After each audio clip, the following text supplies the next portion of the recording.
and show me the way to just be love, and show me the way to just be love.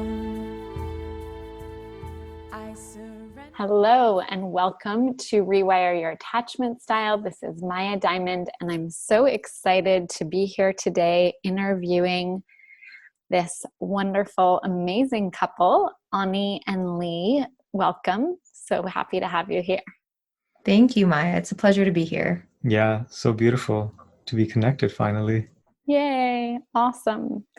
So I'm just going to introduce Ani and Lee before we dive in. So Ani Manyan is widely known as the ultimate mirror, is a trusted advisor to the world's leading visionaries, entrepreneurs, and leaders, and the host of the You Are Limitless podcast. He is notorious for taking high achievers who have already created significant success and influence to far greater levels outside their realm of possibility by giving them an unfair advantage access to the vast creative potential of their mind. He helps them transform their consciousness, the internal operating system that drives their thinking, feeling, behavior, and results to a level where they can bend conventional reality and become limitless.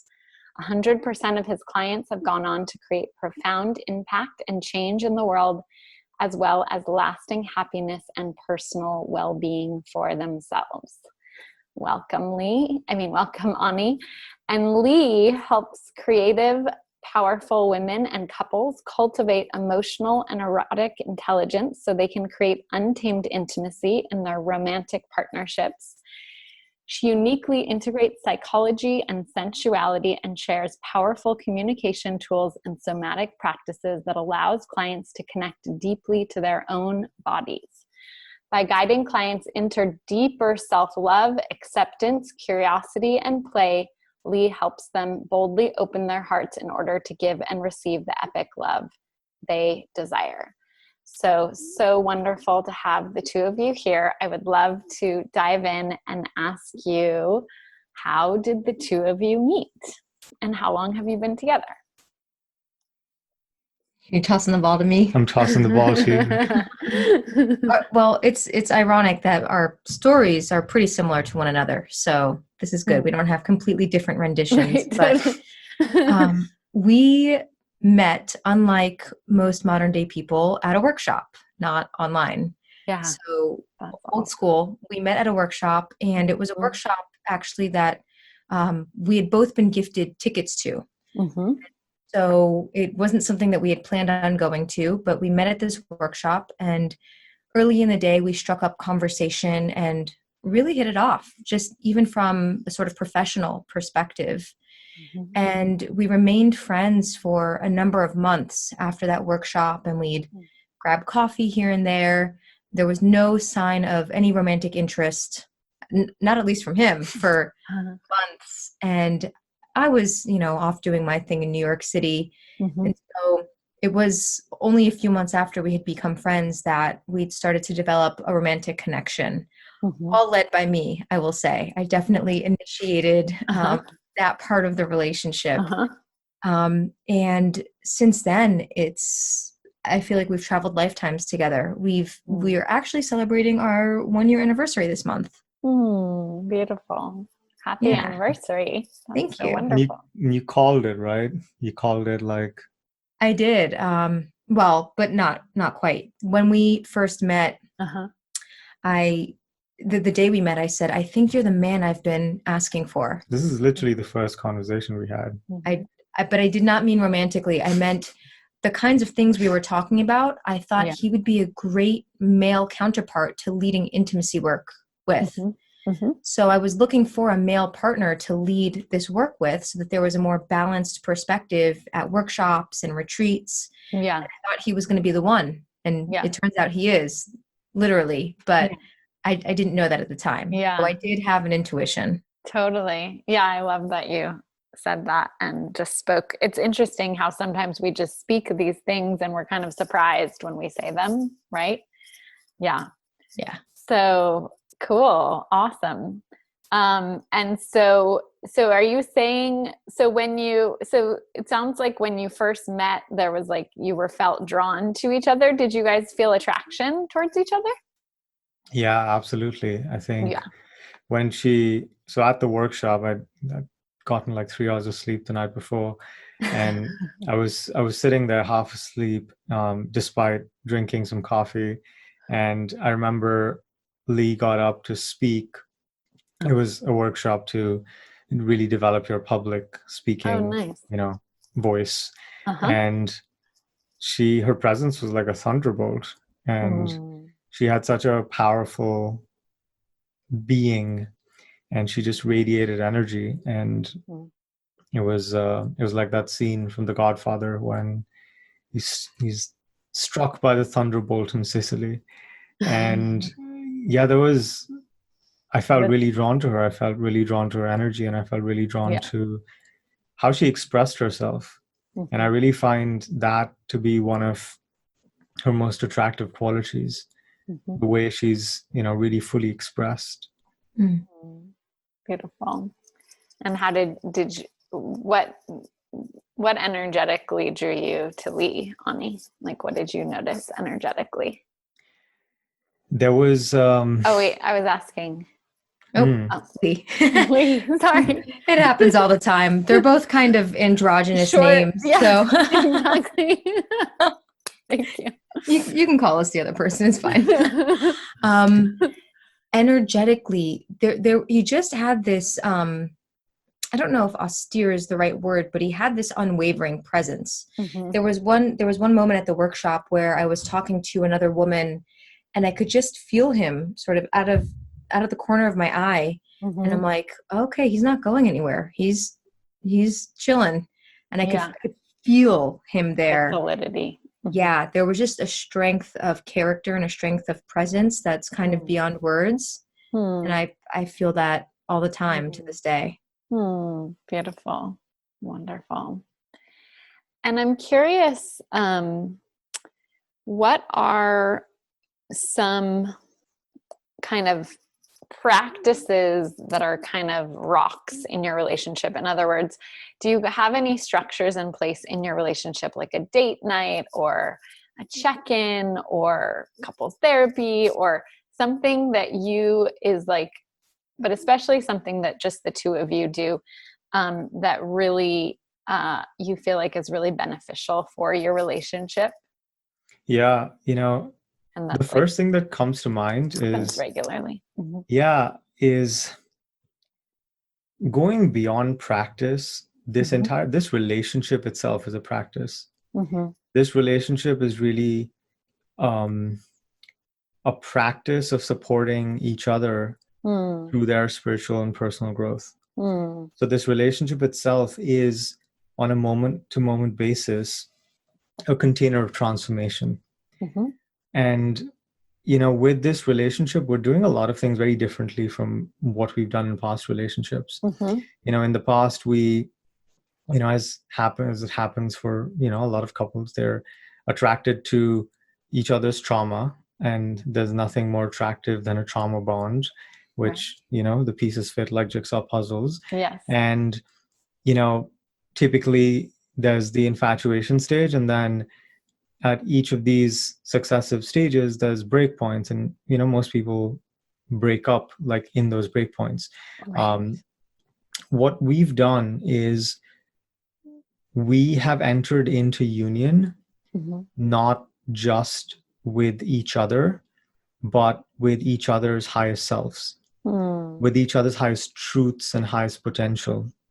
And so we've essentially made the commitment to hold each other to their highest potential, and Beautiful. to be this unwavering reflection of who they are in truth. So our relationship has evolved so much. In the beginning, we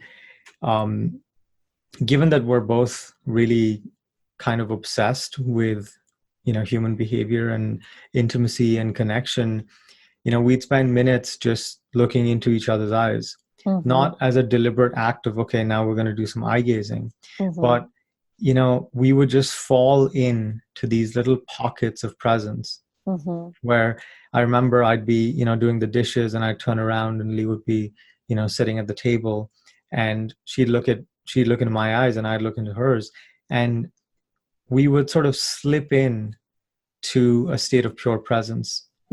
And in that state, we were just pure awareness, recognizing pure awareness without this identification with, these ego attributes that, in past relationships, when we saw each other, that we would have seen the narrative structure, the story, like, you are this way, you always do this, you always do that. Right. You want to share some more? Yeah, something that's a pretty unique practice that we have is we will share about our past sexual experiences with one another. This has actually been a really profound practice for us because, I have found in many of my past relationships that once I was in a relationship with someone, my sexual being before that point ceased to exist. And I use it in air quotes, as if I didn't have any sexual experiences that I enjoyed and loved, or men that I still cared about, even while with this person. Yeah. And so we've created a lot of intimacy by seeing the fullness of the other person, the fullness of their sexual desire, of their fantasies, of their kinks, of, what lights them up and turns them on, what really turns them off. And it's great because I get to know him through storytelling, and he gets to know me through storytelling. Yeah. And it's just something that happened before we met. And to get to know who he is in his fullness, because I might not always bring some of those sides out in him, and vice versa, but we still get to have those sides present.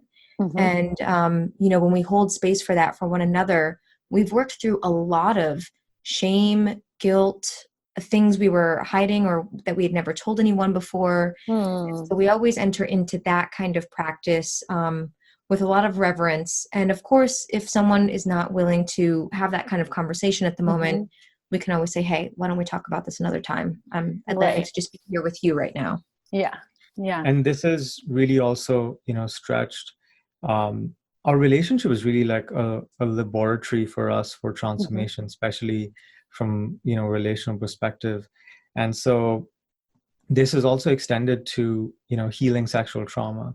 And one of the many ways we've sort of held space for each other has been in those deep places of vulnerability, of trauma, of, intense experience that, we never were supported through, we were never held through. And, it's sort of like so deep inside us that it takes an unconditional space of safety.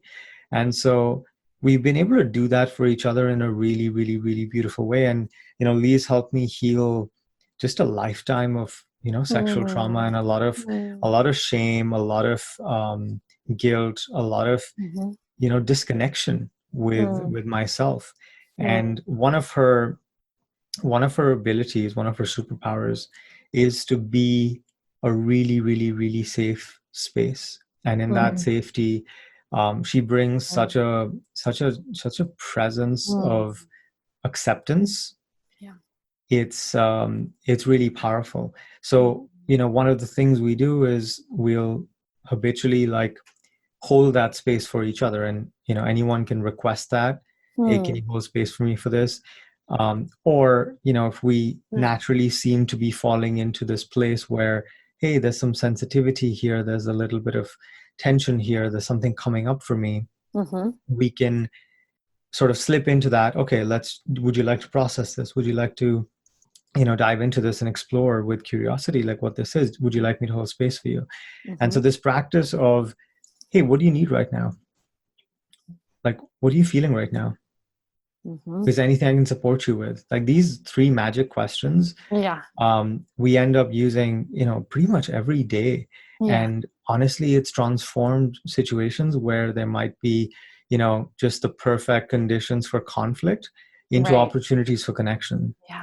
Yeah, that's huge. I just want to mirror a couple of things. One, to be able, the ability to hear about past sexual experiences and include those as, information is, takes a level of security inside to be able to hear that.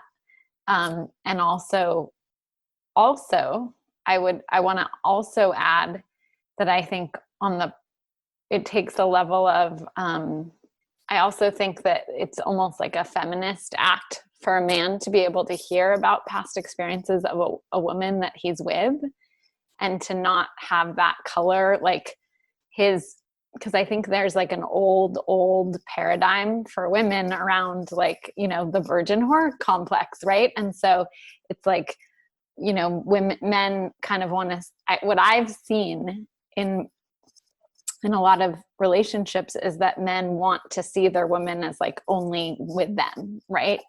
And so to be able to say like, oh yeah, you're a person, I'm a person, we both have these sexual paths, I think is really liberating for both people, and also exactly inclusive of who you are as a being. Exactly. Right. So And I just want to mirror that, because that is a very radical act, I believe. And, to be honest, I'll, take the opportunity to speak on behalf of all men. If a man is feeling triggered because of something that's, Shared. true of that a woman's experienced, or, Yeah. she's, had in her life, Yeah. that's not her responsibility Right. to make the trigger go away in the man. I mean, the man needs to do his work. Yeah.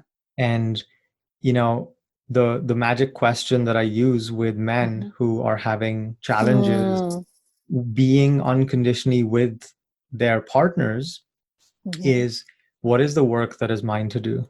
Right? So What is good. this bringing up in me? Yeah. Right? Where is my insecurity being triggered? Where is my sense of inadequacy coming in? Yeah. Where am I feeling pain? Where am I feeling less than? Yeah. That I'm about to squish into a ball and throw at my partner and make her wrong and make it her fault and project my anger at her, because it's easier for me to lash out at my partner than for me to hold myself in my pain. Yeah. And this is the reason why men have really projected so much pain and violence and mistrust and non-acceptance and almost like a sense of confinement on women. Because women's role in men's life is to really point to the places in them where work needs to be done, right? And when men see their internal experience through that lens, then there's so much value. There's such a gift in being like, wow, what is this bringing up in me?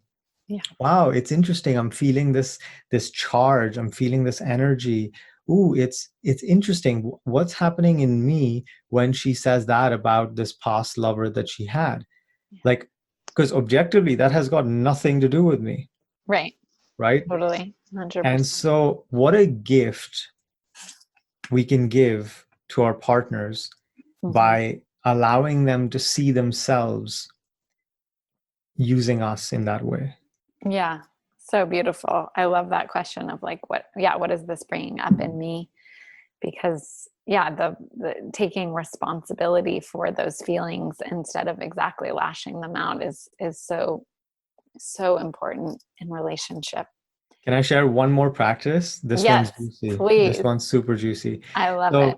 In addition to using this to really grow ourselves and our relationship, we also do this work with clients, which is using psychedelics as a tool for creating deeper connections, and also for clearing past trauma, past blocks. And so psychedelics have actually been a huge tool for us.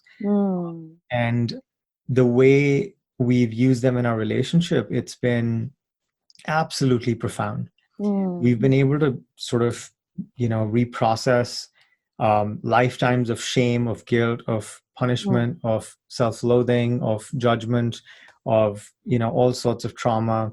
And we've been able to find a level of closeness and connection and devotion. And the word really is devotion, because we've unlocked a level of devotion for each other and for ourselves, to be honest, because we can't relate to anyone else unless we can relate to ourselves, because we can only love the other as much as we can love ourselves. We can only be present with the other as much as we can be present with ourselves.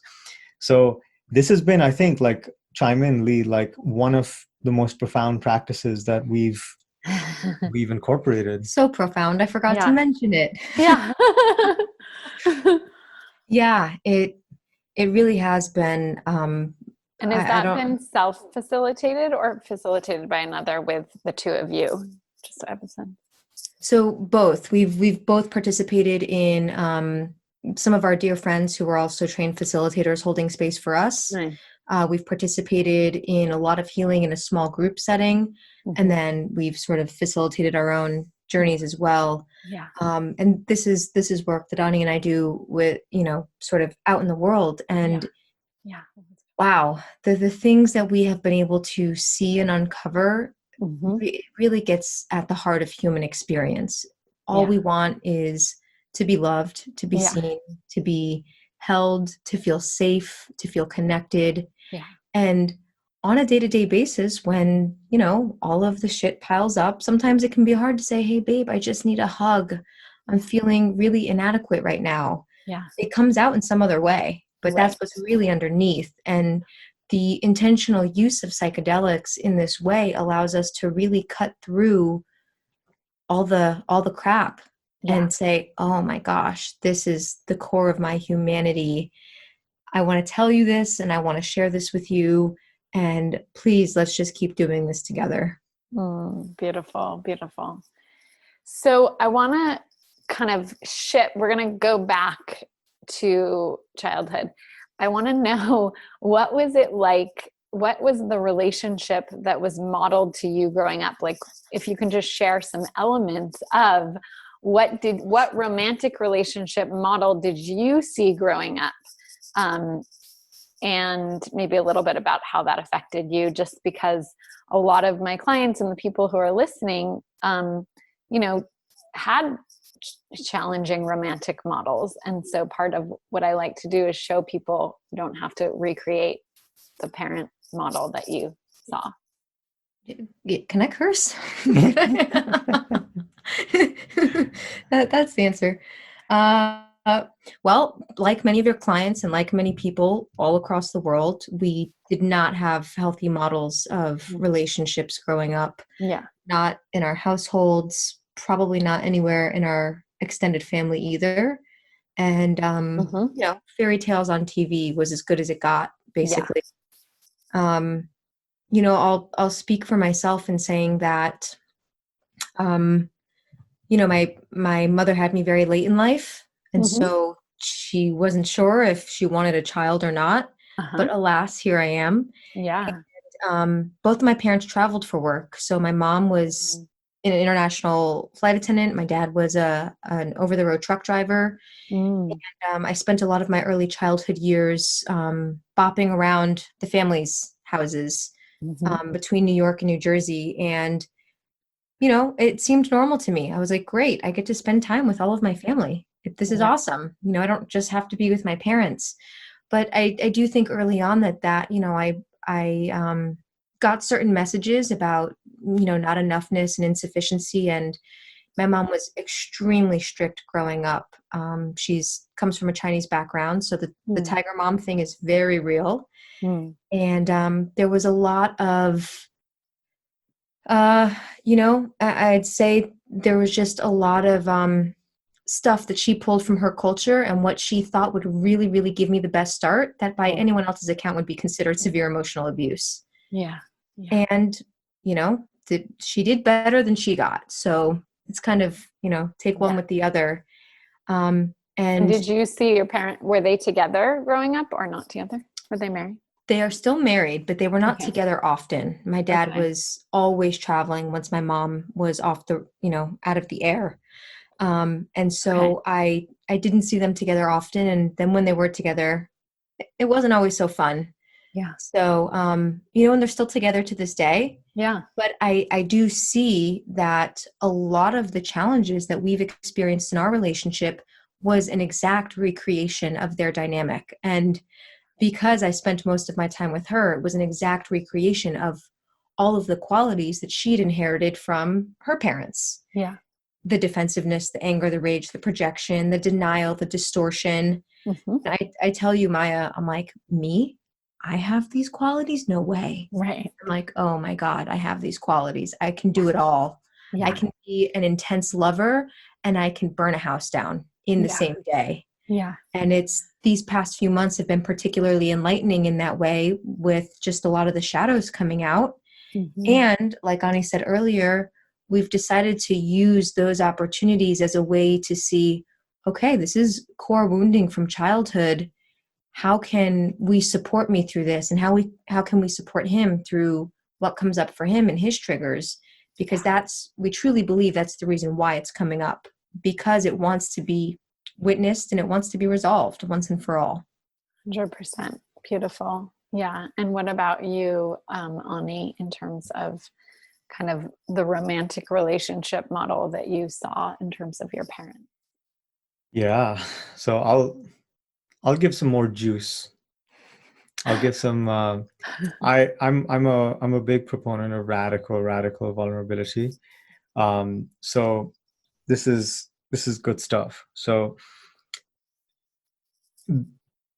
and I really want to share the insights and the benefits of, you know, the work that I've done in discovering and really understanding where I came from. So Nice. I was born to a very, very poor couple of individuals in India. My dad worked like 3 jobs, and my mom, he's passed away now, and my mom also worked. And so ever since I was a kid, my mom would wake up at like 4 a.m. to make food for me, my dad, and my lunch. And then ever since I was like, I think 3 or 4, you know, I'd be in preschool, and then they drop me off and I'd be at home alone because they were working. So Yeah. I remember being intensely lonely, like since I can remember anything. And I used to drink bottles of fever medication.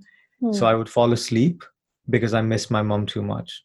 And this is like when I was 3, 4 years old. So very, very early on. And so that was one dynamic. The other dynamic was that a little later on, and even like a little bit before, but their primary relationship was very conflict intensive. My, you know, the codependence in the relationship didn't become apparent till a little later on, till my mom retired, and my dad was the one who was working and basically bringing money. But there was a sort of codependent aspect to the relationship because my mom had essentially lost her identity, and I became her identity. So she was very overbearing with me, and it created lots of tension between her and my dad. And I remember that was a time when they started arguing even more. And the conflict would be so much that when I was like 7 years old, I mean, between the age of 7 and like 8, 9, I probably like almost killed myself like a dozen times. I remember standing on the edge of the roof, looking down and being like, I was so just done with the conflict. There was so much conflict that so much screaming, so much. And my dad was also physically abusive because, you know, he needed me to basically fix all the mistakes that he thought he made with himself. And so he was trying to get me to be perfect, which also led him to never say anything positive to me my whole life till the day he died, and demand perfection. And nothing was ever good enough. So those aspects also followed me into adulthood. And later he used to drink a lot.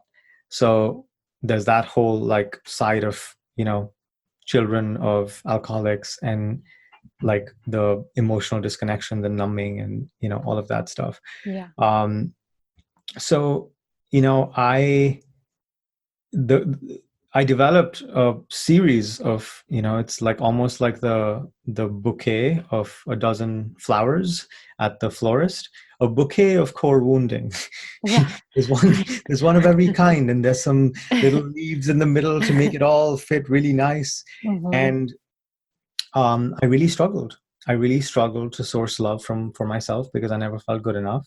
I would source love from women, which would require me to habitually date, and I couldn't be with myself. So, I would basically numb myself with love and sex. And there were patterns of codependency. I needed to be the caretaker. I would date women who I could caretake and I could sort of save, because I felt more secure in that attachment style, because if they needed me, then they wouldn't leave. Yeah. Right. And because I didn't truly believe that anyone would ever want me. And so I needed them to need me for there to be some level of security in the relationship. Right. Now, obviously, this creates, and then I would project my dad's, me not being good enough and him always trying to make me different on them, because that was my primary way of relating to myself. Right. And so, as you can imagine, it created essentially a series of relationships that all failed, that created a lot of pain, that looked eerily similar.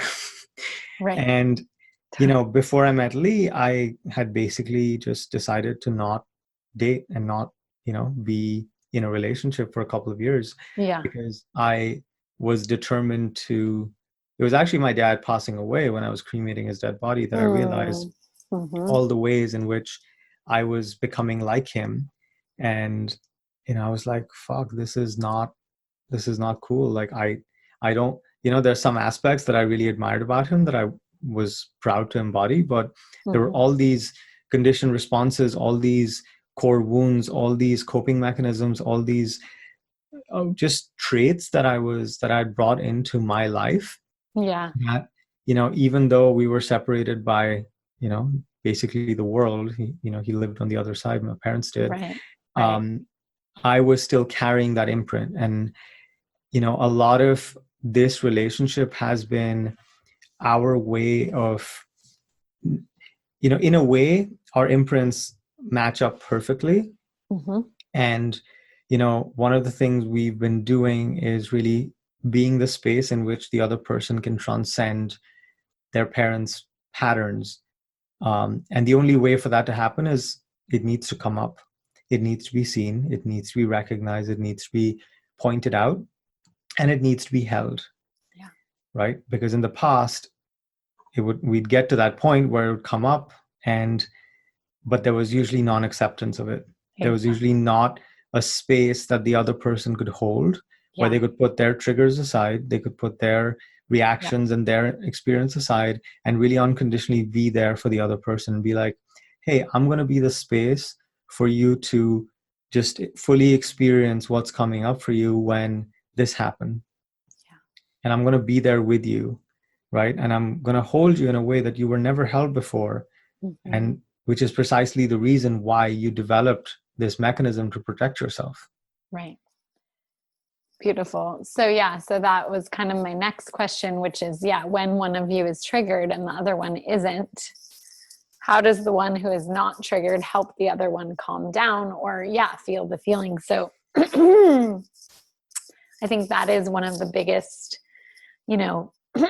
challenges in relationship is maybe how do the two people deal with the triggers that come up? How do they meet them exactly? How do they be with them?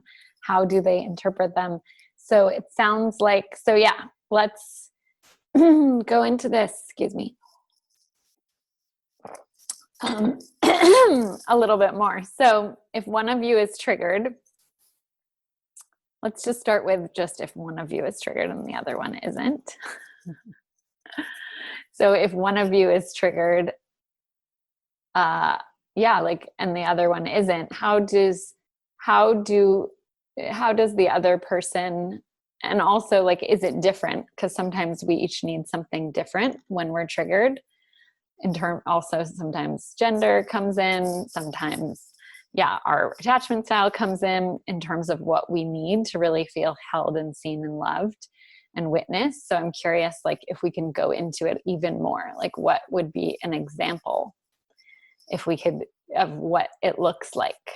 We don't even have to share the content, but like what is, or if you do, that's great also.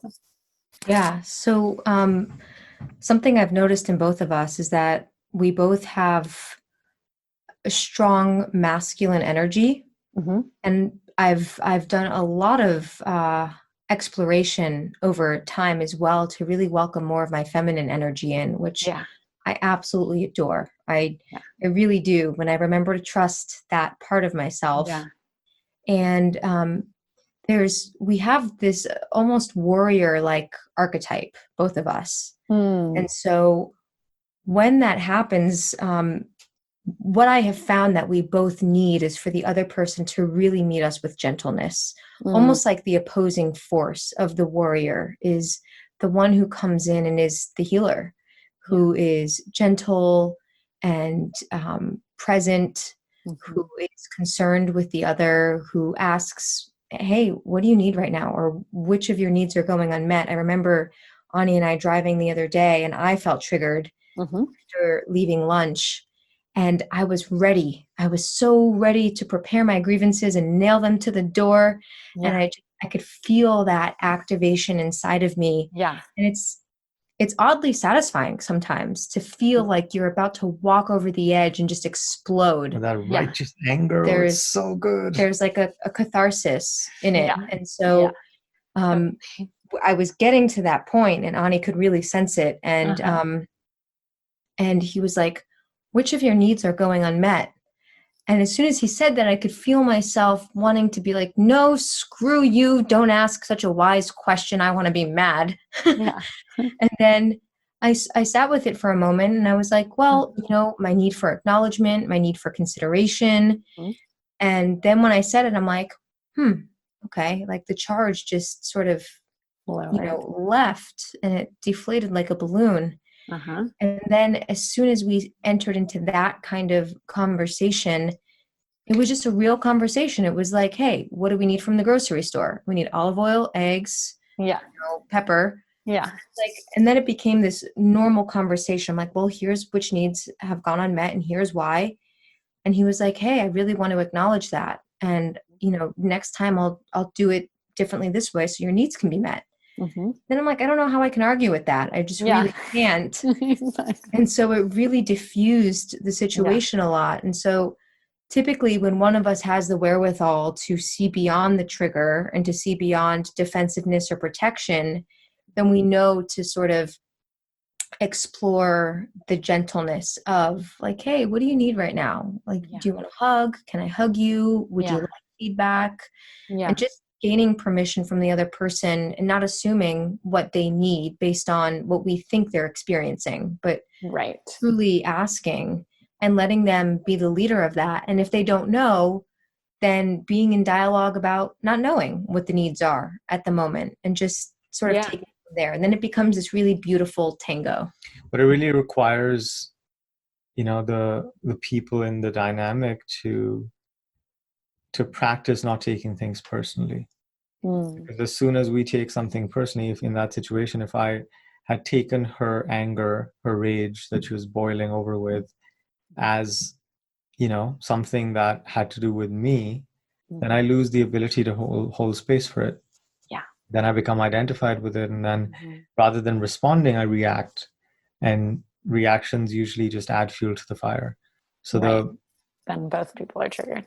Exactly. And so the number one skill to keep peace in a relationship is to learn to not take things personally, because we think that, everything that our partner does is because of us. Typically, almost nothing that our partner does is because of us. It's our own need for self-importance and our, ego's need to always be at the center of attention and be the cause for why the sun goes, spins around in the galaxy that creates this filter through which we look at our partners and look at situations and look at our life, where if something is up with her, I immediately have to jump in and be like, what's going on? Is everything okay? Because that's my inability to deal with her discomfort. Yeah. And that's Yeah. on me.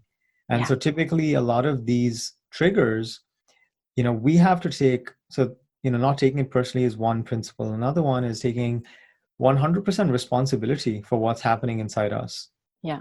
Right. And also, caring, like being kind, but having a boundary for what's not ours. Yeah.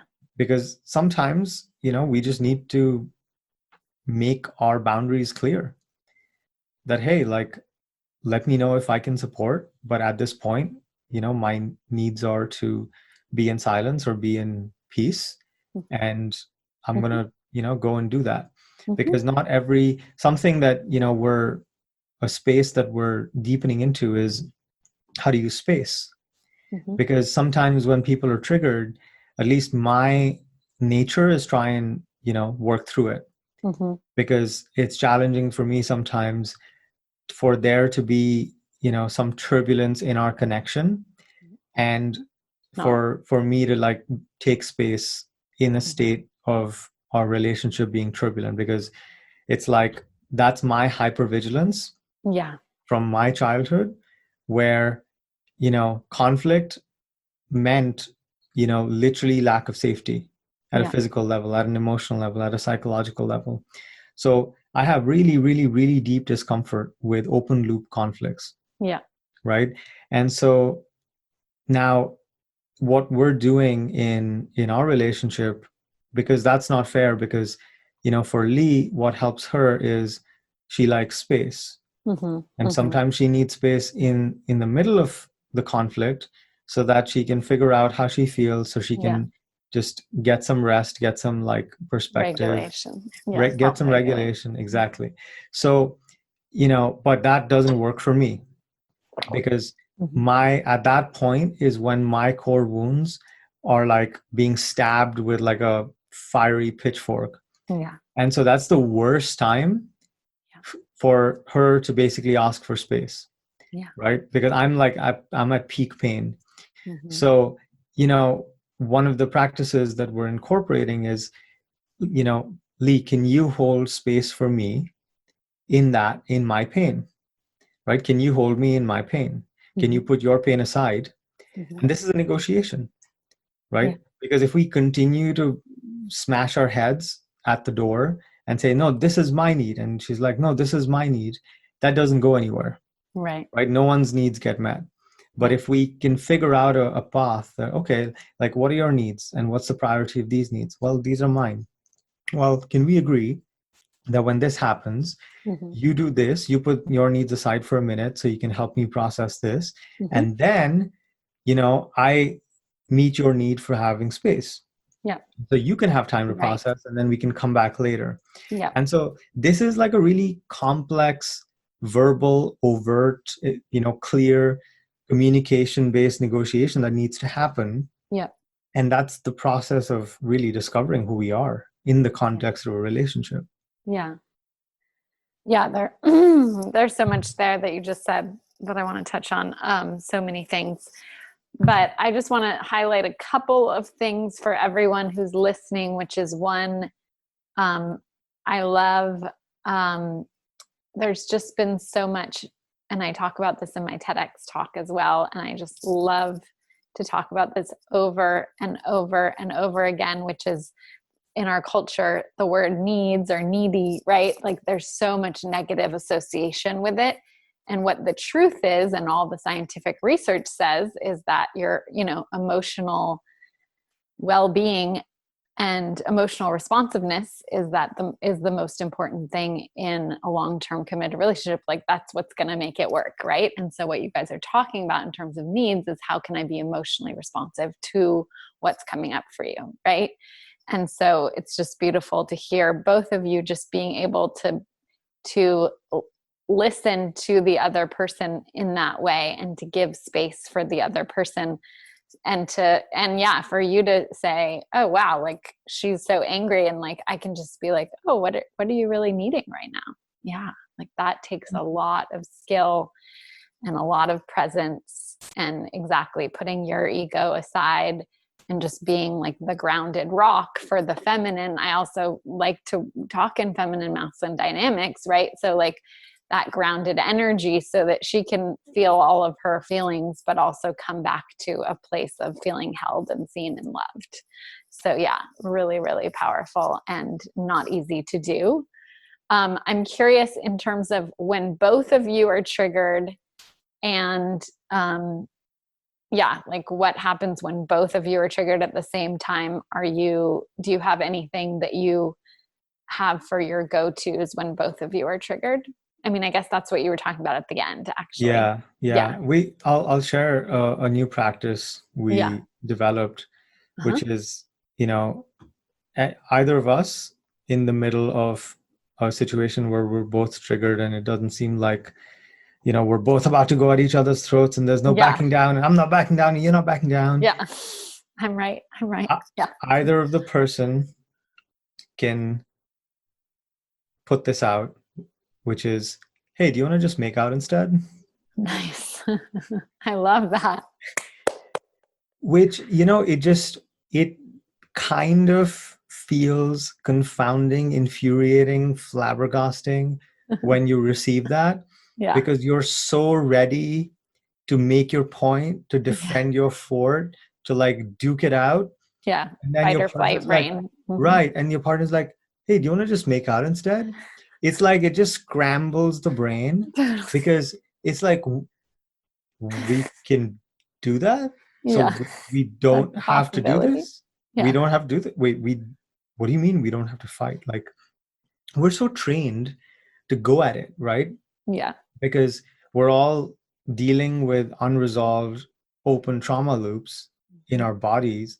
And that charge is like spinning and it's waiting to be thrown at someone, and that someone is usually our partner, because they feel They're the safest. closest one to you. They're the closest one. Yeah. And they'll take it, right? Because they're a safe place to direct all our pain at. Yeah. Right? Because you're my partner, you should be able to take it. Or you won't fight back, right? You won't retort. Right. And so that's like one practice that we use to like just completely sidestep the entire process of processing. Like let's just like opt out of that, and let's just live life and enjoy each other, because that's what we're for. Yeah. You want to share a more useful, I mean, this is useful too, but like a more like some of the things we do when we're both going at it? Is there anything else that is like a go-to that you really like? I mean, there's one in which, we ask the question, what if it wasn't you versus me, but you and me versus the pattern? So one thing we do is we try to figure out what the core patterns are. And what we found in that for every couple, their 90% of their conflicts revolve around like one or two core patterns. One or two or three core patterns. Right. Yeah, totally. And so every couple needs to know what their core patterns are exactly. And so once we've labeled it, once we have identified it, then if it comes up, we can be like, hey, do you want to just team up, versus this thing, rather than it being you versus me? I love that. That's beautiful. And that completely changes the orientation, because now we're on the same team. And now we can look at that and be like, wow, can you believe that thing is back? I wonder what it wants. Like, what do you think it needs from you? What do you think it needs from me? Like, what do we want to do about it? Do we want to just like give it what it needs and, send it away? Do we want to just, like leave it out and just focus on each other and ourselves?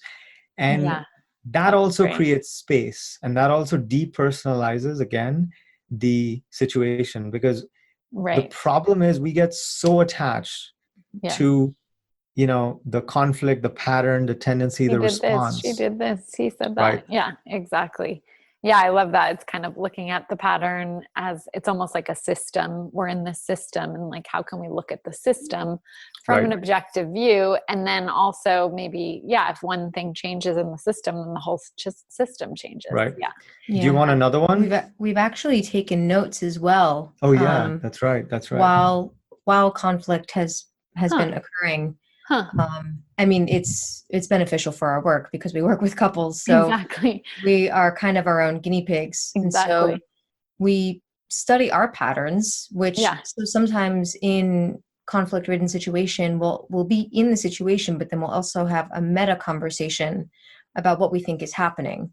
Yeah. And it's this weird oscillation between being first person in the situation and then being third person observer, which is mindfulness, is stepping into the role of the observer. And when we both step out of the participant and into the observer together, then it also diffuses some of the frenetic charge of the situation. And we may decide to enter back into it, but then we're also seeing like, hey, looks like this is happening quite often.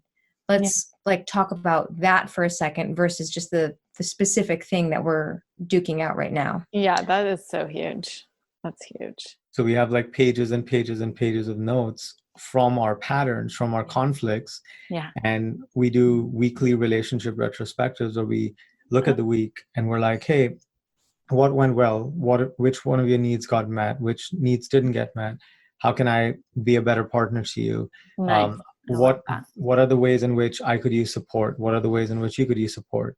What do we want to start doing? What do we want to stop doing? Yeah. And we find that running a relationship like a business is actually hugely helpful because then we're able to give the relationship attention. Yeah. And most couples that experience a lot of challenge, they only give their relationship attention when something's not working. Yeah. There's very little acknowledgement of what is working, like the things they love about the other person, what they really appreciate.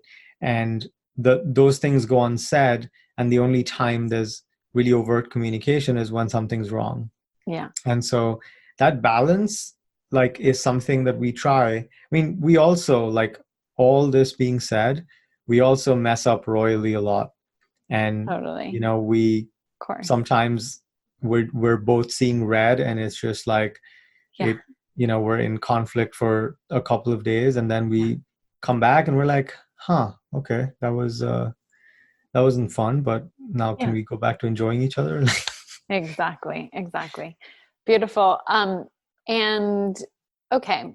So, and I love that practice, I've never heard that name, relationship retrospective.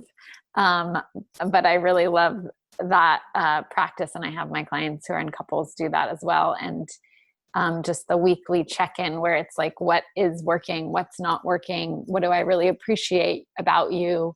You know, this week, what did I really appreciate? Like, what is something maybe that's like a withhold that I haven't shared this week that I want to share? I think just having that weekly time is so powerful to really touch in a deep way, especially if people are really busy and there's like children and all that stuff. So my next question is, for all the single people listening, for each of you, what is the number one trait that you would recommend looking for in a partner?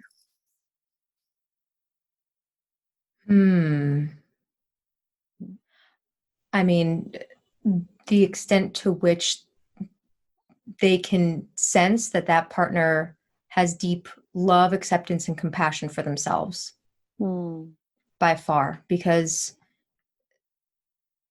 our reality around us is a reflection of what we create inside. Yeah. And so if there's a lot of self-loathing or any sign of self-loathing and listen, we all have it. It's not a bad thing. Yeah. However, when someone's done their work, it's pretty apparent. You can tell when someone's at home in themselves and when they're good, they're just solid. Yeah. And sure, things may bother them. Sure, they may lack confidence from time to time. Yeah. When someone is truly in themselves, it's a great sign in a relationship because it shows that they've done their work and they can really show up as an equitable partner in the relationship. And, if that's something you're seeking in someone else, it's also our responsibility to create the space for acceptance and love within ourselves. Yeah. Number one thing that leads to most relationship issues, if not all of them, is some sort of gap that we see within ourselves. And then that gap gets projected out at someone. And so, when we don't feel badly about ourselves, then we don't take things personally, because it's like someone telling me my hair's blonde. I wouldn't get offended. My hair's not blonde, it's brown. That's it.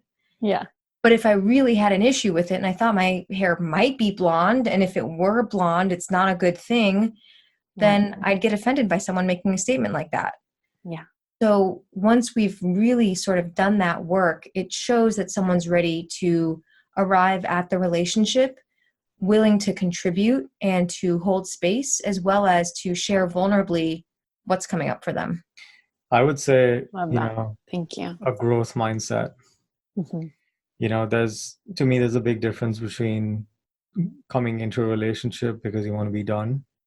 You want to be done being alone, done, being single, done doing whatever, and you just want to quote unquote settle down. Yeah. If you're entering into a relationship because you want to grow. And in my experience, the most successful relationships are between people who both are, interested in growing. They're curious about who they are, who the other person is, and they're looking not to be done and to just sort of coast, but actually, use each other to grow. And that's why, I really believe that a romantic relationship is the ultimate container for spiritual growth. And, our partners are our greatest spiritual teachers if we allow them to be, if we see them in that way. They can also be heinous demons who've been sent by Satan to haunt our, existence, and sometimes it may feel like that. But the other idea that, what is this showing me? How is this pointing to where I have work to do? And how is this a gift? And what do I want to do with this awareness is always available. That perspective is always there, because that's how life is. Everything is designed for our growth. Yeah. But if we enter into a relationship with someone who sees things that way, who looks at life as, hey, wow, I wonder what I'm going to learn today.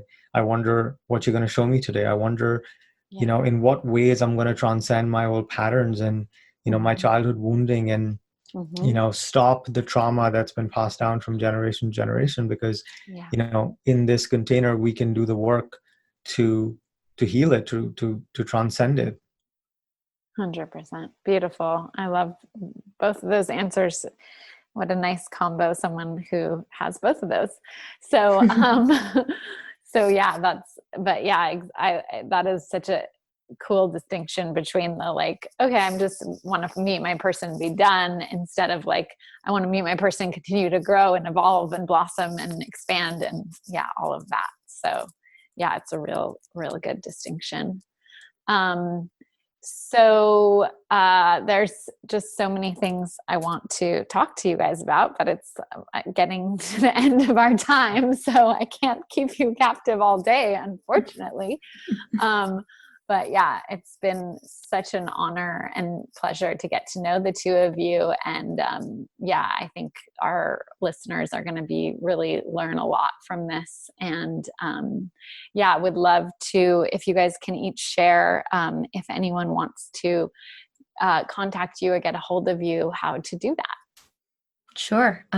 People can reach out to me. I'm at leenoto.com, LEENOTO. You can also email me, hello@leenoto.com, and you can find me on Instagram at leenoto_. Awesome. I'm at animanian.com, ANIMANIAN.com, ani.manian on Instagram. And our couples work can be found at untamedintimacy.com. Nice. And it's untamed_intimacy on Instagram.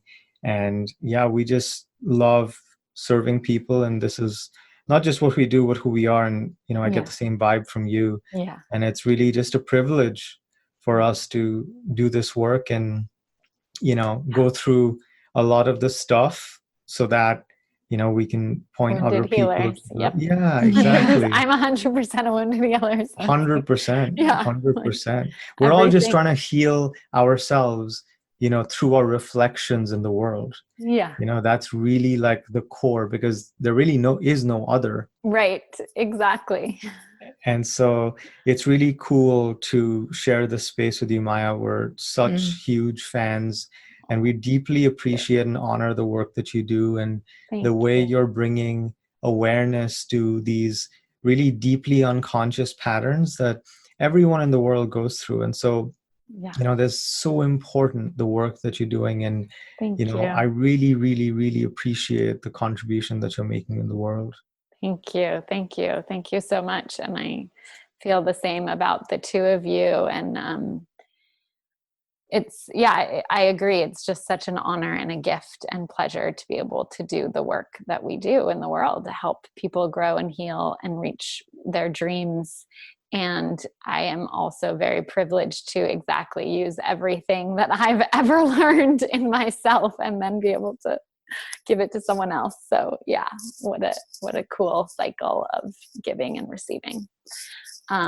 So yeah, thank you so much for coming on. It's been such a joy, and I look forward to talking to you guys in the future. Likewise. Thank you. Such a pleasure.